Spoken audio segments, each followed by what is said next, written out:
Life is complex. Join us for the simple gifts of wisdom, love, and delight in the written word.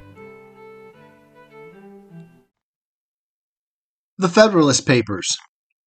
Federalist number 61. The same subject continued, concerning the power of Congress to regulate the election of members. By Alexander Hamilton. To the people of the State of New York.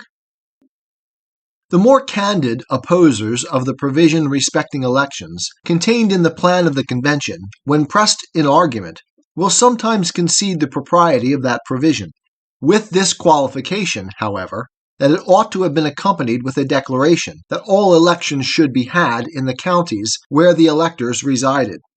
This, say they, was a necessary precaution against an abuse of the power. A declaration of this nature would certainly have been harmless. So far as it would have had the effect of quieting apprehensions, it might not have been undesirable, but it would in fact have afforded little or no additional security against the danger apprehended, and the want of it will never be considered by an impartial and judicious examiner as a serious, still less an insuperable objection to the plan. The different views taken of the subject in the two preceding papers must be sufficient to satisfy all dispassionate and discerning men that if the public liberty should ever be the victim of the ambition of the national rulers, the power under examination, at least, will be guiltless of the sacrifice. If those who are inclined to consult their jealousy only would exercise it in a careful inspection of the several state constitutions, they would find little less room for disquietude and alarm from the latitude which most of them allow in respect to elections, than from the latitude which is proposed to be allowed to the national government in the same respect. A review of their situation in this particular would tend greatly to remove any ill impressions which may remain in regard to this matter. But as that view would lead into long and tedious details, I shall content myself with the single example of the state in which I write. The Constitution of New York makes no other provision for locality of elections than that the members of the Assembly shall be elected in the counties, those of the Senate in the great districts into which the state is or may be divided. These at present are 4 in number, and comprehend each from 2 to 6 counties. It may readily be perceived that it would not be more difficult to the legislature of New York to defeat the suffrages of the citizens of New York by confining elections to particular places than for the legislature of the United States to defeat the suffrages of the citizens of the Union by the like expedient. Suppose, for instance, the city of Albany was to be appointed the sole place of election for the county and district of which it is a part. Would not the inhabitants of that city speedily become the only electors of the members both of the Senate and Assembly for that county and district?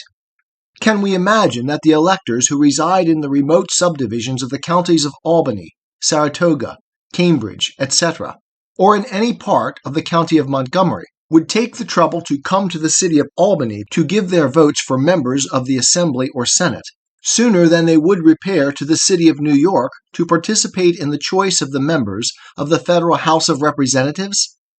The alarming indifference discoverable in the exercise of so invaluable a privilege under the existing laws, which afford every facility to it, furnishes a ready answer to this question.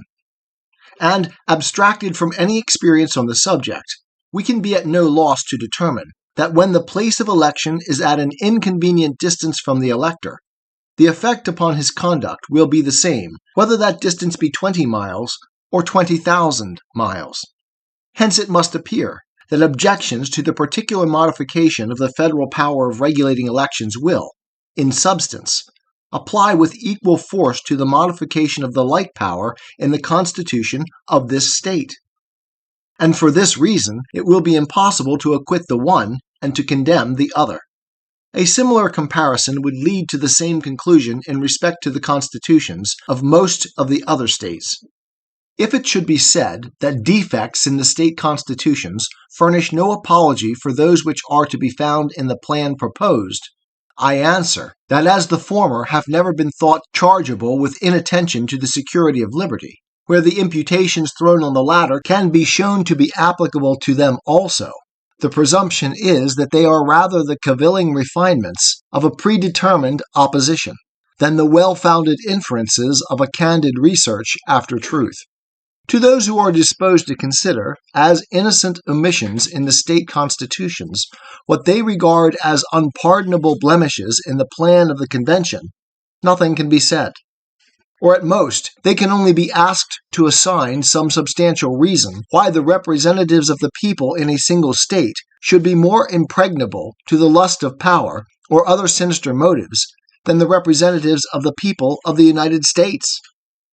If they cannot do this, they ought at least to prove to us that it is easier to subvert the liberties of 3 millions of people with the advantage of local governments to head their opposition than of 200,000 people who are destitute of that advantage. And in relation to the point immediately under consideration, they ought to convince us that it is less probable that a predominant faction in a single state should, in order to maintain its superiority, incline to a preference of a particular class of electors than that a similar spirit should take possession of the representatives of 13 states spread over a vast region, and in several respects distinguishable from each other by a diversity of local circumstances, prejudices, and interests. Hitherto my observations have only aimed at a vindication of the provision in question, on the ground of theoretic propriety, on that of the danger of placing the power elsewhere, and on that of the safety of placing it in the manner proposed. But there remains to be mentioned a positive advantage which will result from this disposition, and which could not as well have been obtained from any other.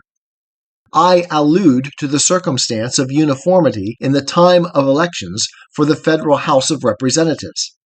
It is more than possible that this uniformity may be found by experience to be of great importance to the public welfare, both as a security against the perpetuation of the same spirit in the body, and as a cure for the diseases of faction.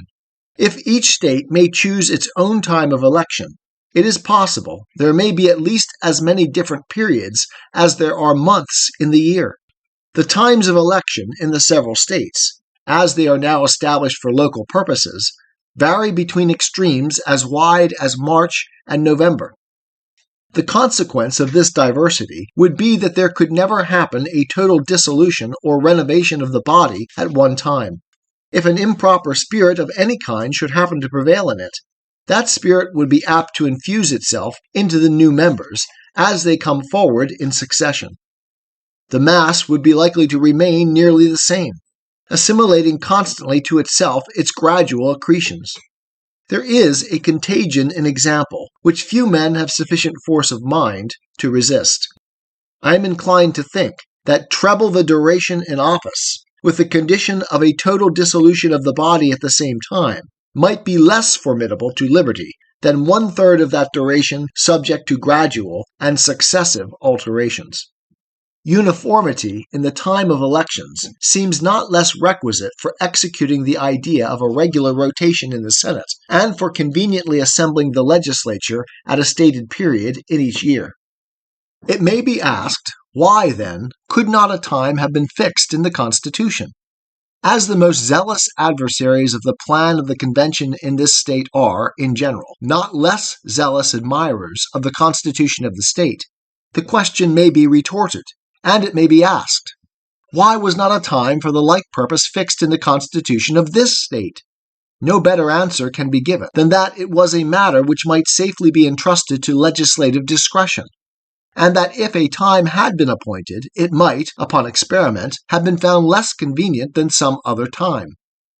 The same answer may be given to the question put on the other side, and it may be added that the supposed danger of a gradual change being merely speculative, it would have been hardly advisable upon that speculation to establish, as a fundamental point, what would deprive several states of the convenience of having the elections for their own governments and for the national government at the same epochs.